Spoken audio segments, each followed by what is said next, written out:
stand for the Pledge of Allegiance. I pledge allegiance to the flag of the United States of America and to the republic for which it stands, one nation, under God, indivisible, with liberty and justice for all. Please be seated for a moment of silence. Today on HMG News, we'll be going over mock trial interviews and True Crime Club with Jocelyn and Maddie, as well as celebrating Black History Month. Today is Wednesday, February 7th. And you're watching HMG News.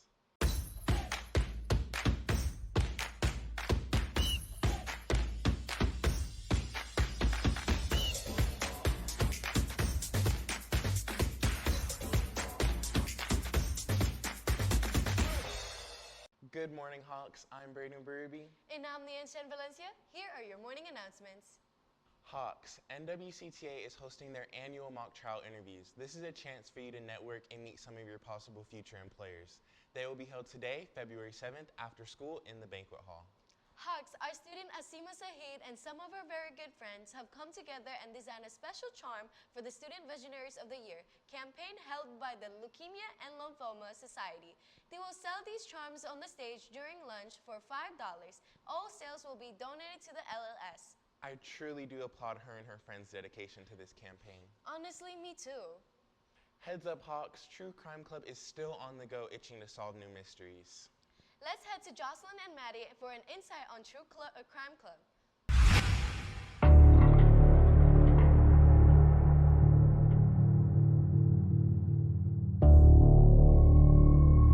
Hey Jocelyn and Maddie, have you ever heard of Natalie Woods?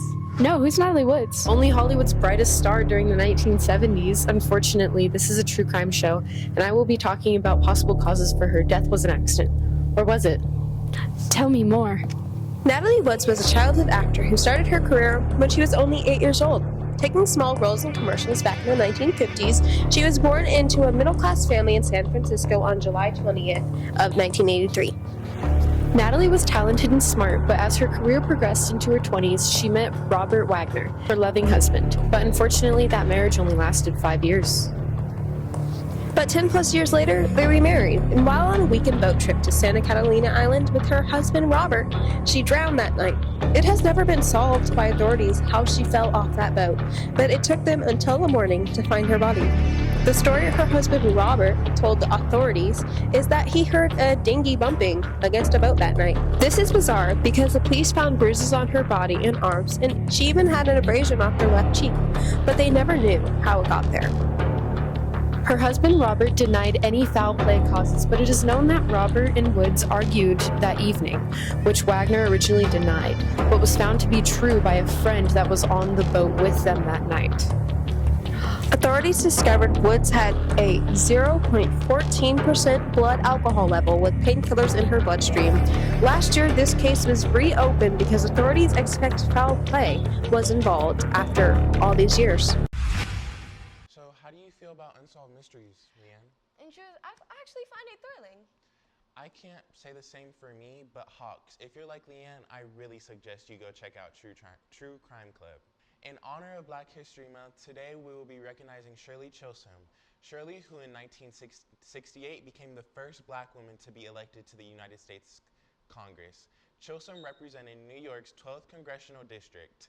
She served for 7 terms from 1969 through 1983. Hawks, BSU is holding a fundraiser game with Basketball Club on February 9th. This Friday, get your tickets now on the indoor stage during both lunches. Tickets will also be sold at the door for $2. Leanne, do you like Disney movies? Nah, I think they're kind of lame. Oh, I hope you know your nose is just growing a little bit. What is that supposed to mean? You haven't seen the movie Pinocchio? No. Okay, well, for those of you who haven't, let's head to Vincent and Yuli on Screen Hawks to rate the movie Pinocchio.